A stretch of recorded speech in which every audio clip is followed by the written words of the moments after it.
Hindi nyo ba namimiss ang luto ko? Kasi mas masarap magluto, si Ijiboy ako. Ganun ba pagkakakilala nyo sa akin? Di ba, masarap naman kaya sobrang anghang kung kayo pakain. So, eto na nga mga Habibis. Today, pupunta ako ng isang external event. Then after that event, pupunta ako ng check-up ko ng aking hair. I'm on my 8th month at ipapacheck up ulit natin yung buhok natin and see kung anong progress na ng hair natin. Actually, so far, Hatos, pag nakita mo, kapal na, di ba? Kumapal na siya and hopefully kakapal pa siya. I think sabi sa akin ng doktor ko, kakapal pa siya. And we're back na dito sa New Heart para magpa-check up. Dito office nila guys, here. And nandito na tayo sa loob ng clinic. Nagre-red light therapy ako, no? Yes. On my 8th month. Mga ilang minutes ako magre-red light, Michelle? 15 minutes na tayo magre-red light. Yan. Yan. Diba? Lumago na yung hair ko, diba? Nakapal na, guys. And kakabalik ko lang dito sa bahay. Yan, nakapagpa-check up na tayo ng ating hair and it's looking good naman daw. Babalik ulit ako on my 9th month check-up. Tapos, gutom na ako. Buti na lang si Ate Rose. Nagluto ka, Ate Rose, diba? Opo, sir. Anong niluto mo, Ate Rose? Ito po, piniritong galunggong. Magprito ka pa, baka kulang sa atin yan. Tapos, anong kapartner ng galunggong mo? Ginisang ampalaya. Ginisang ampalaya na galing sa aming garden. Opo, kasi magulang na, sir. Pinilas ko na. Okay yun, kakain ako. Opo. Kumain na ba kayo? Hindi pa? Tapos na po. Tapos na kayo kumain? Opo. At tapos patimpla ko ng Habibi, ha? Anong flavor? Melon cucumber. Meron ba? Pag wala, ay wala. Ano na lang, watermelon na lang, Ate Rose. Okay. Thank you. So, kakatapos na ng mga meetings ko and hindi na ako makakapagluto dahil may nagluluto na sa aming bago dito. Si Ijiboy, yung kapatid kong bunso kasi masarap yung magluto. And timing din kasi sobrang busy ko ngayon sa work.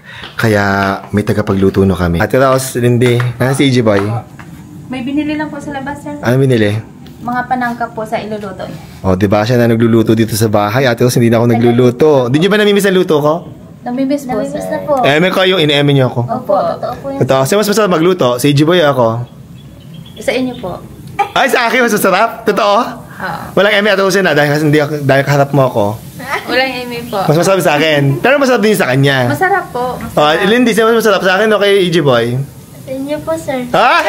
Kayo po yung nagpapasweldo sa amin.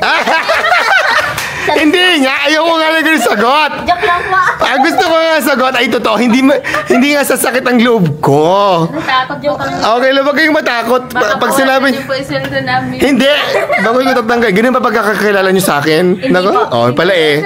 Pero totoo po yun, sir. Masarap po talaga yung luto niyo. Sarap. Yung totoo yan. Yung walang eme to, hindi dahil kayo pinapasweldo ko, ah.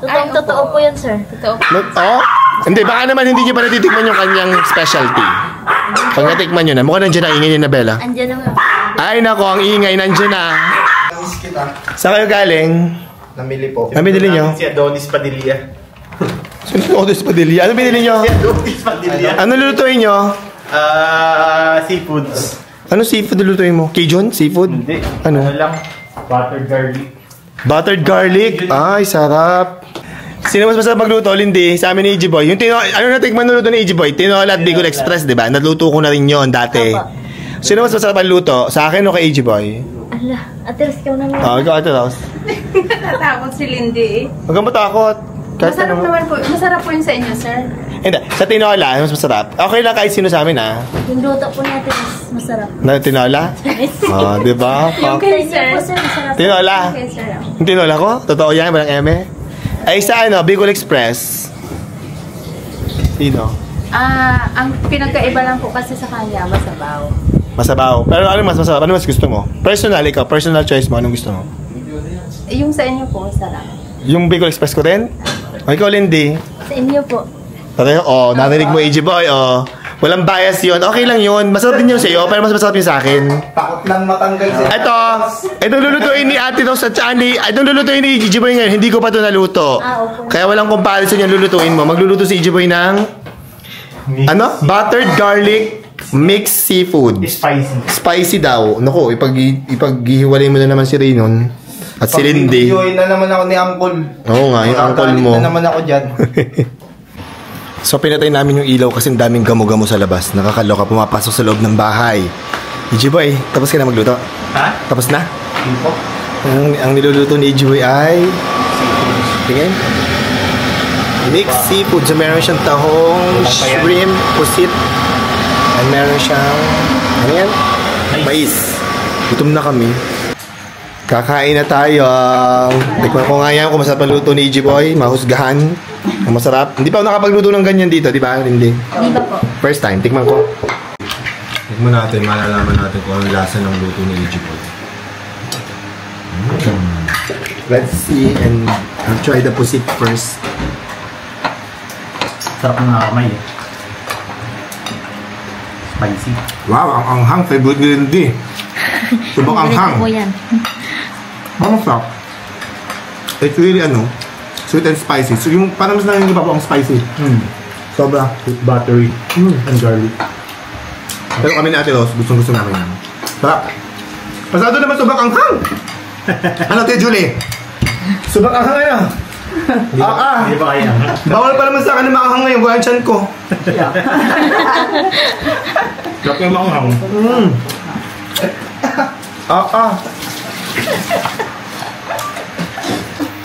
Lahat na natigma ko luto ni EG Boy so far, puro maanghang. Bicol Express. Tapos ito. So pinagpapawisan tayo. Gumuguhit sa lalamunan yung anghang. Ano Ate Julie? Sobrang anghang, di ba? Masarap naman kaya sobrang anghang. Kung kayo pagkain.